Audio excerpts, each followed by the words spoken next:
The uneven neck there is purely from the clay not being mixed up properly. I really like doing that at all.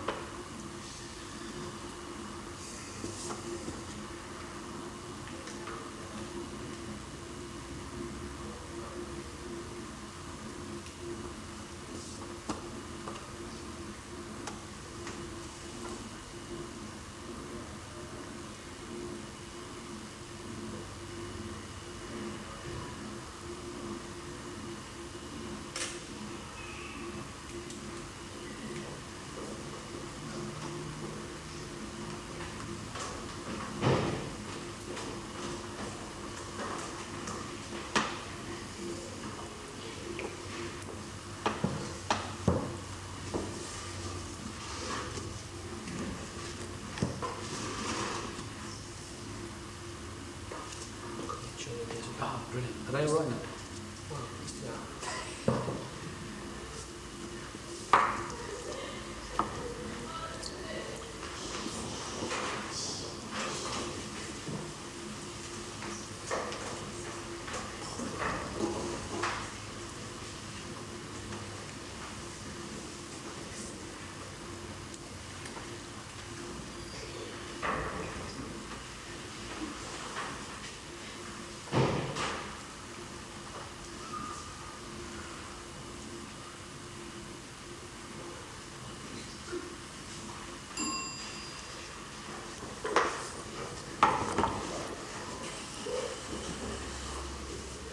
How much do you think an understanding of the processes involved is related to the appreciation of the pieces that you make? You know, I sort of the potter's pot.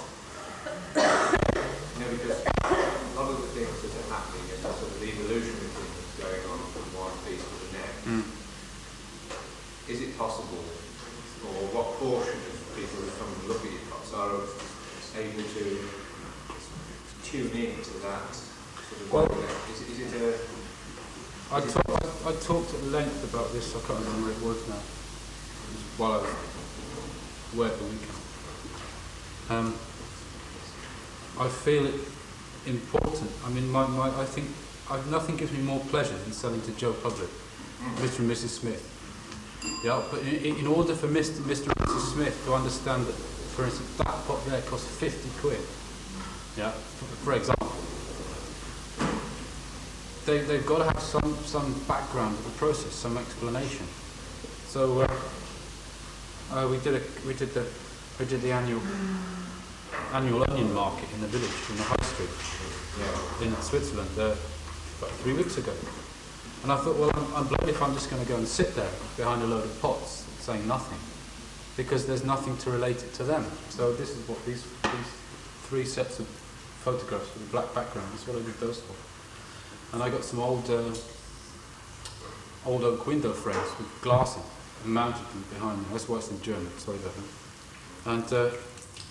And I mounted these on stands at either side.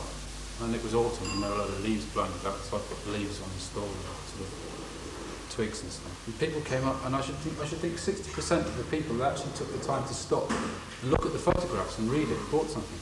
Yeah. Because then they could relate to the process. I mean, the normal person in the street, they've got no idea at all how to make those.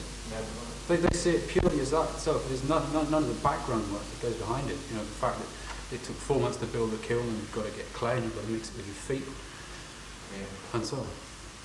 And unlike industrial ceramics, it isn't, true, as it were. Yeah, that's another problem, and I think one of the biggest problems I have is explain to people why it was the village vet actually. She's got plenty of money, right? She almost complained because I'd got a jug for, I don't know, about 80 francs or something. It's about £30. And a jug, with a handle and a lip and a shape, not complicated shape, but not just a cylinder. And then I got a vase,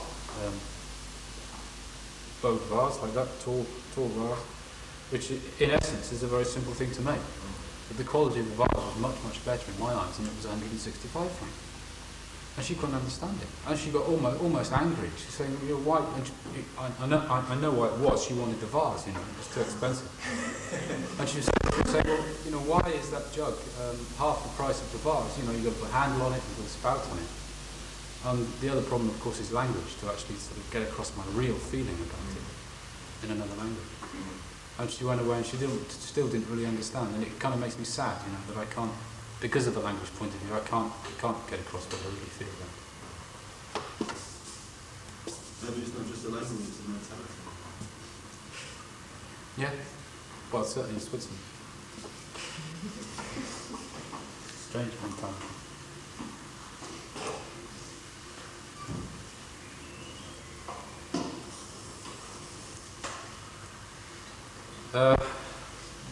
When throwing bottles, I invariably, I purposely leave the bottom thick, because if I try to make